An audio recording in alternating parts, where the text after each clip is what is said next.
And so Tyler told us what was going to happen when we went back to the airport.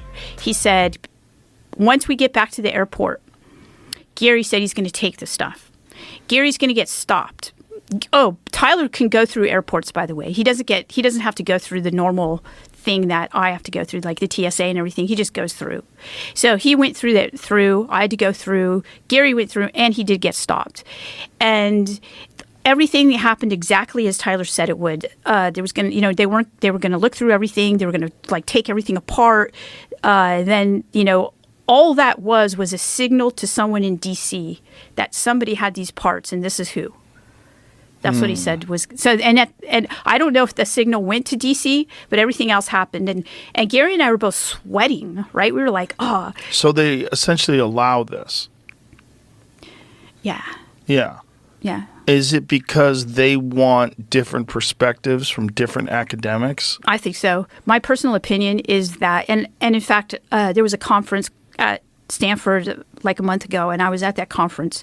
And part of what was said was that this is information that we can't keep siloed because it's too important, and we need to have the best minds on this information, this data, this material.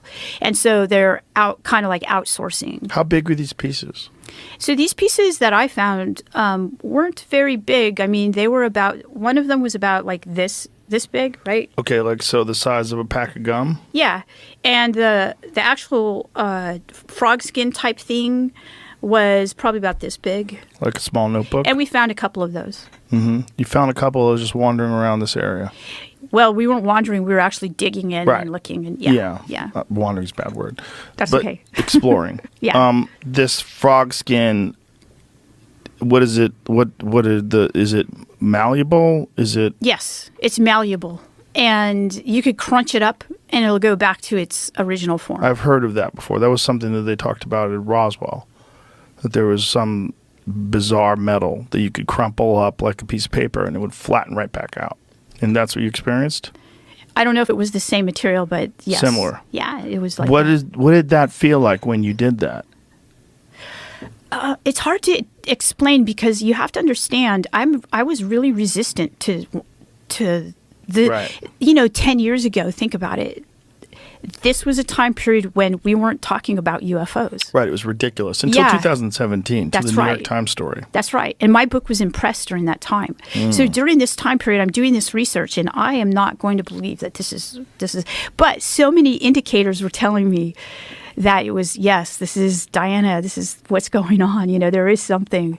And so much. And when I looked back at the Space Force, our Space Force, and also the history of that, I could see, okay, there are so many things that just don't add up here, that this is probably, and I met too many people that had been long timers in the program, like seriously long timers, like their whole lives, live and die by this, live and die by it. When they die with that information. Whoa. And it's traumatizing to them and their family too. I can only imagine. Yeah.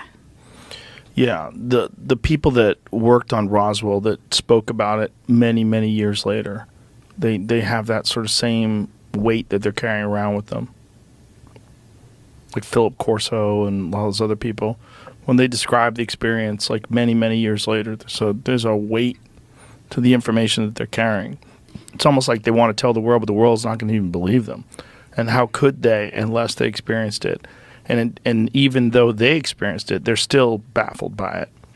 That's exactly the feeling I got. It was a weight. There was a sense of duty to the American, to being an American, of course, and there's a patriotism there. But there was also a sense that these were the true actors in history, and we will never know their names. So you spend 10 hours at this site. Yeah. And is there any guidance? Are they describing things to you? Are they telling you what you can and can't do? Is there any... No, it was just me, Gary, and Tyler. Mm-hmm. There was no one else. No. So who transported you there? Well, Tyler did because it was his site. So Tyler blindfolded you? Yeah. He's the person who worked on this site for 40 years. So obviously he has permission to do this. He does. In fact, he had to get permission for Gary to go. He had already received permission for me to go, and he had to get permission for Gary to go. And what kind of information are they giving you in terms of what their conclusions are? How many different possibilities that they have surmised? Like, do they have a summary of all the different aspects of this phenomenon that they think it could be or might not be? Or So, yes. So the story actually begins there. And then I continue to work with Tyler because I'm pretty fascinated by what he does. And I'm fascinated about the programs. And I'm fascinated by the fact that the true actors of history are unknown. And what do you mean by that? Because these are the people that are doing things that actually change history. Like, think of the first people that decided, hey, let's give these people LSD and see what happens, right? Well, they probably weren't Richard Alpert, Ram Dass, and Timothy Leary. They probably weren't them. But Jolly West. There you go. Okay. Yeah. And most people don't know who that is. Okay. So that's what I'm saying is, like, there's a whole nother level to our history. And I already knew this anyway, being a historian of religion. But I guess I was a patriot, right? And I still am. And so As am I.